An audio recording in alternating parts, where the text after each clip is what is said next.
Okay, so this is going to be a video about moles, and it's going to be suitable for those doing triple science, GCSE chemistry. The first part of it would be suitable for dual, and of course you need to know all of this to do AS level chemistry. I am going to go quite fast, so I'm going to assume that you know how to rearrange equations with three subjects and that you know how to work out the relative molecular masses of substances. I'm going to start off by bringing in three key equations and thinking of a way how to memorize these three equations, because unlike physics, say, you won't get an equation sheet in chemistry. So you will have to learn these equations by heart. You will need to memorize them. So I'm just going to take you through one way to memorize those. Okay, so the way the brain remembers things is by making images, and the more crazy the images, the more you're likely to remember them. So we're going to think of a mole, a furry creature, as equivalent to a massive ram, and that's going to help us remember that a mole is equal to a mass over a ram. Just going to give a bit more detail on that. What is a mole? So a mole is really short for a molecule, really, and it's an amount. So it's the number of molecules is going to be proportional to the mass. So obvious, the more mass you have, the greater number of molecules you have, but divided by the relative atomic mass. So what is the relative atomic mass? That is the mass of any molecule relative to an atom of carbon. Okay, so obviously, if you've got a light element like hydrogen, that's 12 times lighter than carbon, then you're going to end up with a lot of molecules for the same amount of mass. And of course, relative atomic mass could be on the bottom of the equation, or it could be relative molecular mass. It's just relative atomic mass is easier to memorize through using a picture of. Okay, so the second equation that we need to memorize is the equation that links moles to concentration. Now, concentration is a measure of how crowded particles are, and in chemistry we're going to relate this to liquids and gases, obviously not solids. We're not going to talk about the concentration of a solid, but we are going to talk about concentration of gases at times. So the concentration, the unit is moles per dm cubed, and that is the same as or is equal to the moles divided by the voles, and which is the volume in dm cubed. I will talk more about decimeters cubed later, but we're going to remember it by two furry creatures, basically a mole divided by a vole, and that's fairly memorable, so we're going to have no problems memorizing that one. And the third equation that we're really going to have to remember is the gas volume equation. Now, those of you of a certain age will remember a series called Hitchhiker's Guide to the Galaxy, where the meaning of life was determined by a computer as being 42. Okay, some people are less familiar with this, but there we go. What is the meaning of chemistry, therefore? We're going to reverse that and put 24. So what I'm going to do is reverse the 42 to 24. The meaning of chemistry is 24. And we're going to reverse the previous equation that I just showed you, which was moles over voles. And this time I'm going to go to voles over moles. So 24 dm cubed equals voles over moles. And that's what's that telling us is 1 mole of any gas occupies the same volume at room temperature and pressure, and that volume is 24 decimeters cubed. And this is really useful because it allows us to easily compare the masses of different gases, and was fundamental, to be honest, in developing the periodic table and working out relative atomic masses in the first place. But what you need to do is memorize this equation, that 24 equals the volume divided by the number of moles that you have. Okay, then, to summarize what I've just said, three equations that we really need to memorize. So number of moles is equal to the mass divided by the ram, or RMM. The concentration is equal to the moles divided by the volume, dm cubed, and 24 is equal to the volume divided by the number of moles. Now, I'm going to start talking to you about empirical formula, just because it deals with ratio, and ratio is pretty important, and also it uses that first equation, moles equals mass over RAM. So let's look at the formula for glucose, C6H12O6. What would be the ratio of carbon to hydrogen to oxygen? And those of you who are more astute could just look at that and do it instantly, but if you're less confident with this, the procedure you need to follow is to divide through by the smallest number in that formula. So the smallest number in that formula is 6. So we're going to divide all those numbers through by 6, and that will give us the ratio in its simplest form. So looking at the first one, carbon, 6 divided by 6 is 1. Hydrogen, 12 divided by 6 is 2. Oxygen, 6 divided by 6 is 1. So that when we do that, the simplest ratio we could get would be CH2O in terms of whole number ratio, and it's whole number ratio as close as possible that we're trying to get in empirical formula. Now let's look at a more likely question, and that's when we're not given the formula to take it down to the empirical formula, but we're given the masses. So in order to do that, we first need to turn these masses into moles. So let's look at the first question. We've got 6 grams of carbon reacting with 2 grams of hydrogen. What is the empirical formula? So the first thing we need to do is turn that into moles. So we can do that by doing mass divided by RAM. So 6 divided by 12 is going to give us the number of moles of carbon that we've got there. And 2 divided by 1, which equals 2, is going to give you the number of moles of hydrogen you've got there. So when you do that, we realise we've got 0.5 moles of carbon attached to 2 moles of hydrogen. Now, that's what we need to do next is divide through by the smallest number. Now, the smallest number out of 0.5 and 2 is obviously 0.5. So 0.5 divided by 0.5 equals 1. 2 divided by 0.5 is equal to 4. So the empirical formula of that compound, therefore, is CH4. Looking at question 2, suddenly they've switched from number of grams to percentage. What a percentage of these different elements? Well, we don't need to worry about that. We're just going to do this in exactly the same way as we did question 1. So we're going to take 52.1 and divide it by the RAM, which of carbon is 12. Okay, and we're going to do 13 divided by 1, which is going to be 13, and 34.9 is going to be divided by 16. So when we do all that, we realise we've got 4.3416 recurring moles of carbon, 13 moles of hydrogen, and 2.18125 moles of oxygen. Now, it's going to be a good idea to keep all of those values to the highest number of decimal places, but you're never going to record your final answer in loads of decimal places. Okay, so once we've got that, what is the procedure? Once again, we're going to divide through all of these by the smallest number. And the smallest number there is 2.18125. So we're going to do it, divide everything through by 2.18125.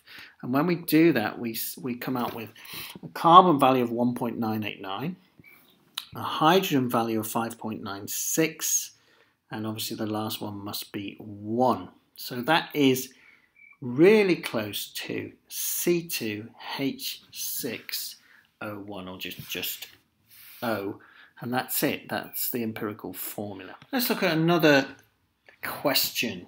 And this question says, how much hydrochloric acid will we need if we used 14 grams of magnesium oxide MgO? It means to fully react with it. Now, the problem with this question is there's 2 different ways of working it out. So I think most of the revision guides and most of the GCSE books go with the mass route, and that's often quicker. But So this is the one you perhaps really need to listen to. But if you're thinking of continuing on in chemistry, you will need the moles route as well. And the frustration with the mass route is it doesn't really use moles equals mass over MR particularly. So let's have a look at how this works. So the first thing we're going to need to do is work out the relative molecular masses of MgO and 2HCl. Okay, so once we've done that,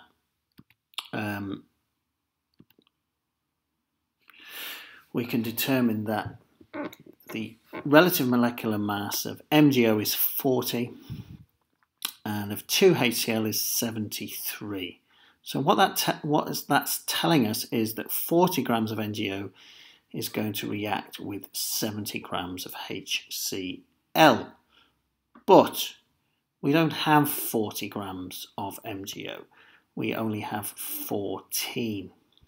Okay, so how are we going to work this out? Well, the way to think of this is, well, first of all, how much would 1 gram of MgO generate? So to turn that into 1 gram, you do 40 divided by 40, it's a bit like the empirical formula here, and then times it by 14, okay, which would give you 14. But we want to do that process to the other side, which is the unknown, which is the HCl. So what we're going to do there is going to take 73 and you're going to divide it by 40. And then you're going to times that by 14. Okay, and when we do that, we get the answer, which is 25.55 grams. So in summary, just to repeat what we'd do, the steps would be to underline the substances whose mass you're given and whose mass you want to find out, and that allows us to ignore all the other RMMs. We don't need to worry about those. You'd need to work out the MRs, the RMMs, and ask yourself, well, how are we going to get 1 gram? Well, okay, so 1 gram would be divided through by 40, okay? And next, you need to multiply it by the actual number of grams you've got, which would be 14. To be honest, it wouldn't be much different if you were going around the supermarket and you saw, or WH Smith or something, you saw a can of Coke on sale for £1 and a 500ml bottle on sale for £1.89, which would be cheaper per mils. You could practice this idea just by doing those maths in your head. Now, in terms of the moles route, what we need to understand here is that equation MgO plus 2HCl going to MgCl2 plus H2O, you're already talking about moles. That's what that number in front means. When it says 2HCl, it means 2 moles of HCl are going to react with 1 mole of MgO to produce 1 mole plus 1 mole of the products. Okay, so you can actually work this out with moles equals mass over gram.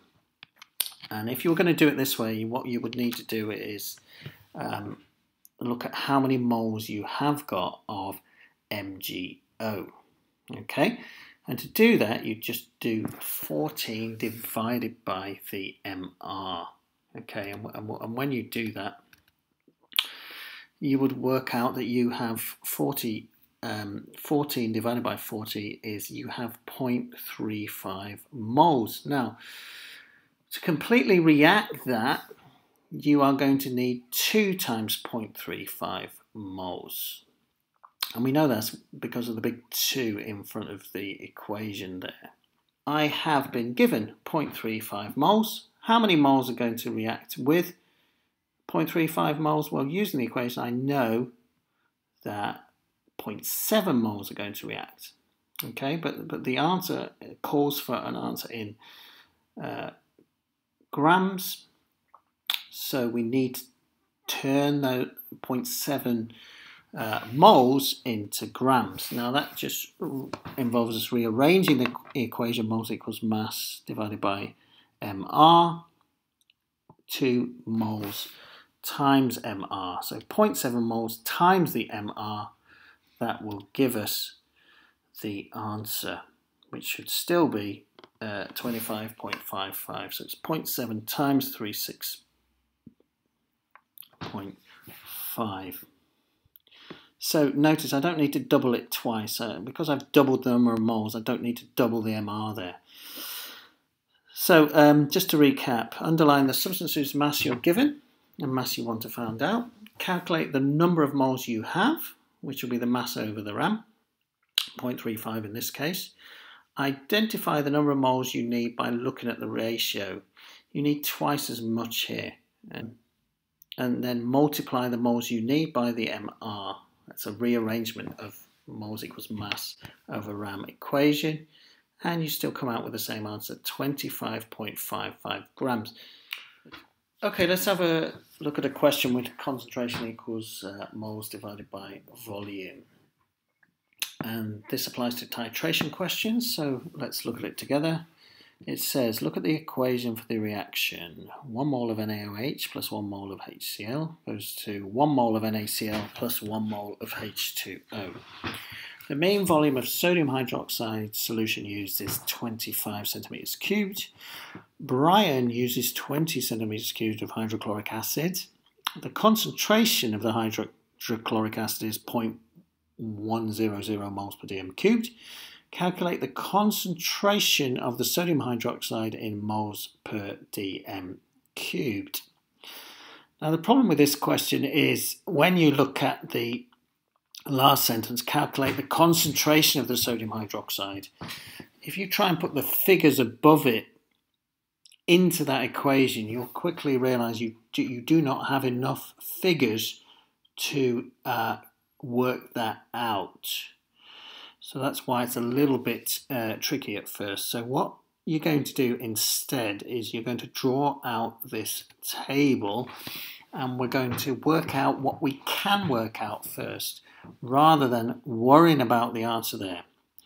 So this table involves us putting HCl and NaOH in the two columns, and then in the rows we're going to put concentration in moles per dm cubed, moles, and volume in dm cubed.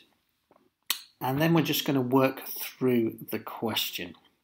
We'll go back to the top, and it says the mean volume of sodium hydroxide solution used is 25.0 centimeters cubed. And I am therefore going to put a 0.025 in there. Now you're going to say, well, why have I put 0.025? And that's because the conversion from centimeters cubed to decimeters cubed is always to divide it by 1,000. So I've divided that by 1,000. Now some of you might be wondering, why are we even bothering with decimeters cubed when most of our liquid reactions are centimeters cubed?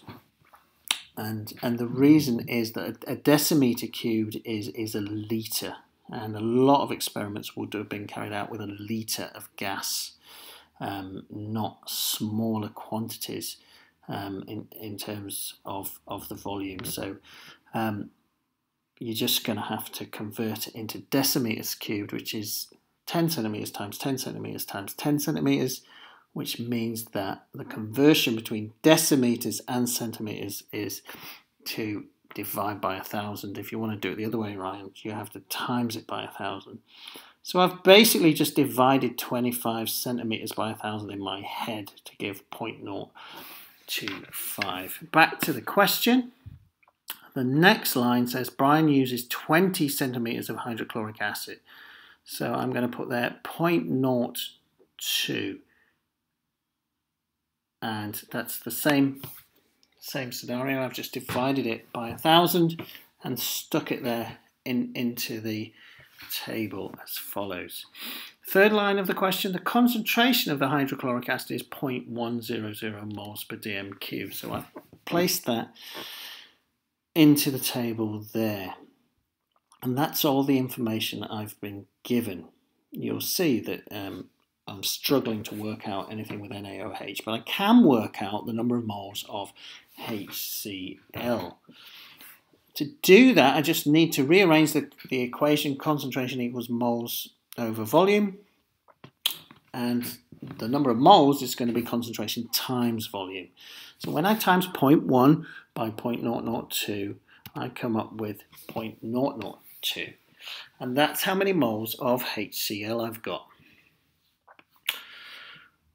What I need to do next is work out the number of moles of NaOH. And to do that, I need to look at the equation.